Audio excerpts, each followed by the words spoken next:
All right, there you have it. Just a little screwing around with the wah wah. I'm JD Simo. Happy to be back with you. It's been a minute.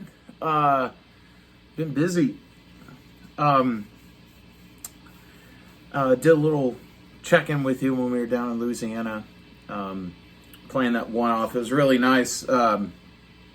Me and Adam and Thomas Banks, a new buddy, is going to be playing bass with us on the fall tour, and that was our first gig together, and man, was it awesome. Thomas is a monster player. He's another guy who plays multiple instruments and produces a lot of stuff here in town, and works in the hip-hop world a lot, actually.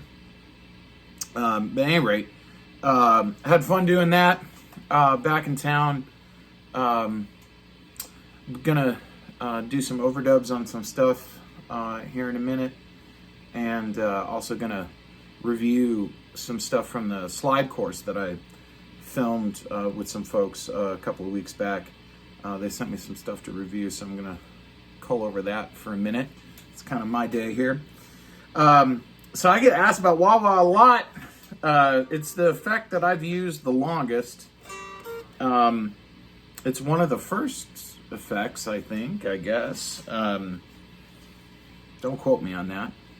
I'm using my Jam wah. I've got old ones. And when it comes down to it, I've gone through phases. We all go through phases, right? And the version of me that was so obsessive about very minute things has, for the most part, come and gone. I did learn a lot about like what tubes I liked and how to maintain my stuff and, you know, how to troubleshoot stuff. But really, at this point in my life, I want everything to work. That's kind of where I'm at. And I'm really lucky because I really am loving everything that I'm using lately. I'm in a great place with all that. But the Jam Wah, I got turned on to about a year ago. I became friends with the guys at over in Greece, and I love all their stuff. Like their delay is really cool. The waterfall pedal is really great. The Ripley fall is really cool. They got a bunch that I use from time to time, but the wah is great. And the reason I like it so much is because it seems to do the frequency thing that I want, and it's quiet. But it does the frequency thing that I want. And it's got a bunch, it's got the switch on the side where you can change it. I have it in the brightest setting, and it sounds great. It sounds like an old one, but quiet. So, anyway, Book has been very kind, complimenting my wah wah skills over the years. Yeah, for years it was the only thing I used. And so I use it a couple different ways. So so basically the main thing that I use it for is strictly like as a filter. So I play, especially these last few years, like I play cleaner and cleaner, and my sound is not necessarily that overdriven a lot of the time. And I use it to sort of sound more like Leo Nocentelli from the Meters or old R&B, where it just trims away and like sort of sharpens the sound. So like if I'm playing like something like I was just playing, like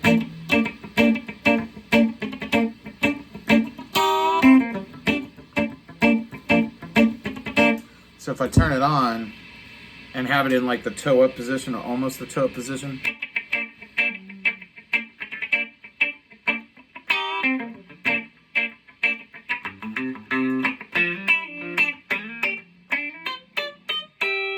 I use it like that a lot. And also toe down or toe up position. So like sort of,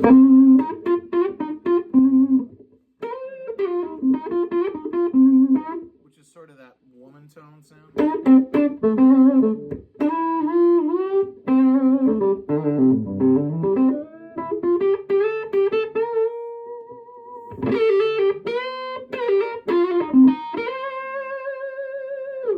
Try and get that that sort of San Francisco vibrato,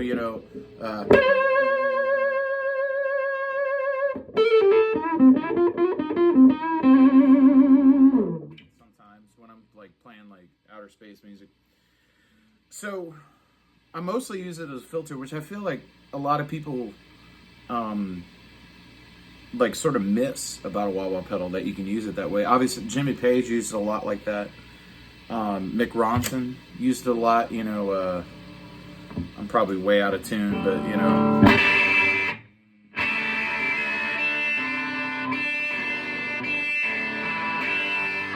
anyway, Ziggy played guitar.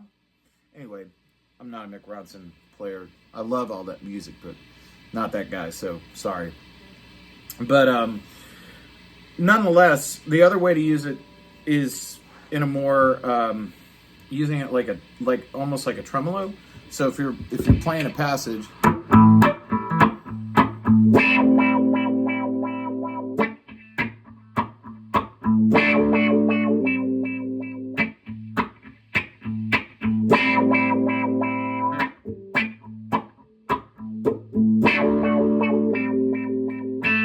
so that's like a slower example. Using it sort of like Tales of Brave Ulysses kind of thing.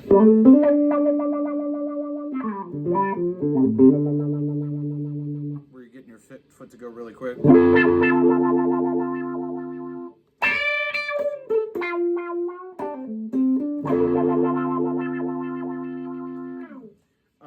That's also like in Curtis Mayfield kind of music, like.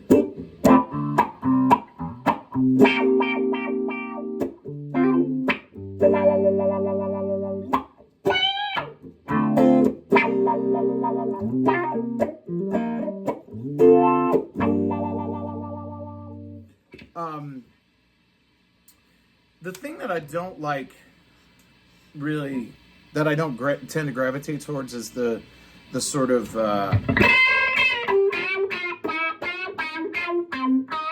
sort of grandiose.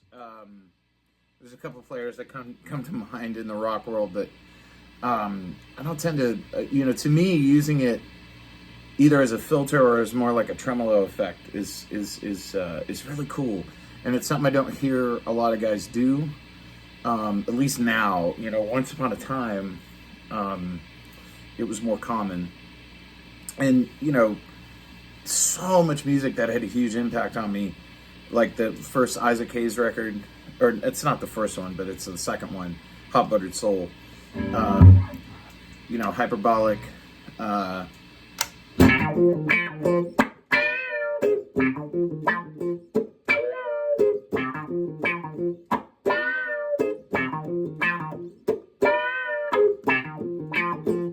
just, that song, and I mean, even Shaft,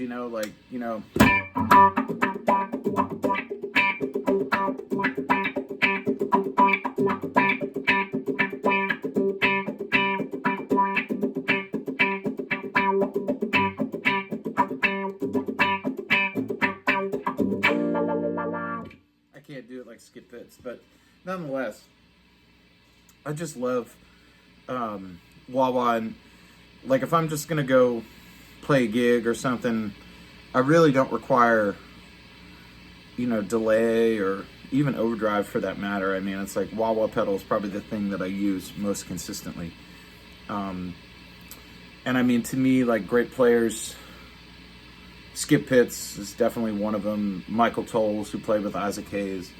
Craig McMullen, who played, was in that awesome band of Curtis Mayfield's in the early 70s. I mean, my goodness. James Burton had some pretty cool wah-wah stuff that he did, like on Polk Solid Annie with Elvis, which is pretty, like, people don't remember that as much. Of course, Hendrix and Dave Gilmour and,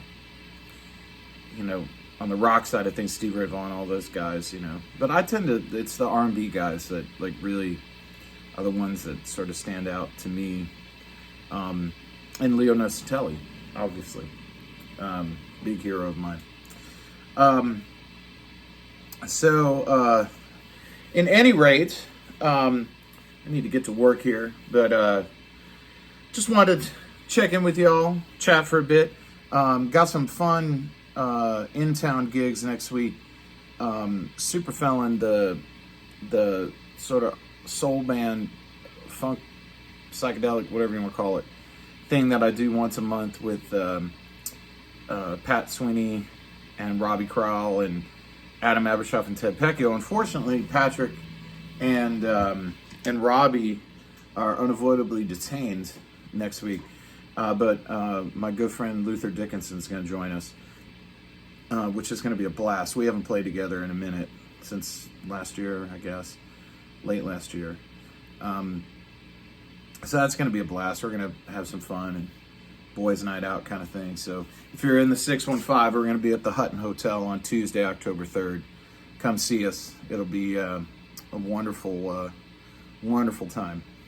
Then I'm going to play some jazz with my buddy Tim Marks and Bruce Guttridge next week on Wednesday at the Underdog. And then Thursday night I'm going to play with my buddy Austin John up at the Eastside Bowl for a blues showcase thing that he's, an old school traditional blues showcase thing he's doing. And got some sessions going on in between, so it's busy. And also tune in this Saturday. I'll be back on together.co doing the full-length Greasy Time, the full, 60-plus minute, usually it ends up being an hour and a half, live show. It'll be at 3 o'clock Central Time over at together.co. If you haven't checked that out, check that out. And just announced a few more trio shows on the fall tour. There's the rest of the November run is about to be announced, but we just announced Minneapolis and Burlington, Iowa, and Berwyn, Illinois, Chicago, in addition to all the other ones. So get some ticks at simo.fm/tour. And yeah, get some wah wah going in your life. It's fun. So, all right, much love and peace. Let's see, what have I been watching? I've been back rewatching It's Always Sunny in Philadelphia because it's just my favorite. Like, some people go back and watch The Office or Parks and Rec, or there's a buddy of mine who's rewatching House right now. But It's Always Sunny is kind of my go-to. So I'm back rewatching It's Always Sunny, which is probably my favorite sitcom. And I'm actually reading an out-of-print book that somebody gave me by, I think the guy's name is Charles Cole, and it's called The Death of Elvis, and it's a pretty deep look into like some conspiracy theory stuff surrounding Elvis's death. It debunks most of it, but also like just the cover-up of the hospital and a bunch of other things. I don't know. It's interesting. I like Elvis and I like conspiracy stuff, so it sort of ticking those boxes. I'm almost done with it. I started reading it day before yesterday, and I'm sure I'll probably finish it today sometime. So pretty predictable for me. And let's see, music-wise, I mean, I'm listening to a lot of the. My young one, Josie, has been on a Rolling Stones kick the last week or so. She has sort of a greatest hits LP that she listens to in her room, and she's been asking me a lot of questions about the Rolling Stones. So I haven't really like steered her into a particular album. I'm just sort of trying to pepper her with different songs from different eras, try and zero in on what is it that she digs the most. She's seeming to kind of dig like the sort of pre-golden era. She's seeming to like the Brian Jones era the most at the moment, which is interesting to me because that's not what I would necessarily call usual. But she likes like, let's spend the night together, and that sort of Paint It Black, and like that kind of, she's trending that way, which I'm in support of. That's cool. So yeah. Oh, and I already made a really great batch of red beans and rice with some of the stuff I brought back from Louisiana. Haven't made I'll probably make a batch of gumbo tomorrow. That's what it's feeling like. And also timing wise, because you need time to do that, and I don't have time today.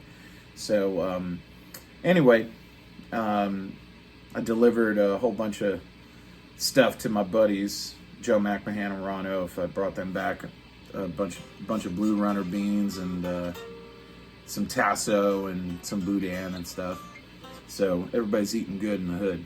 All right, it's a long video. So much love and peace. I hope to see you soon, and keep it greasy.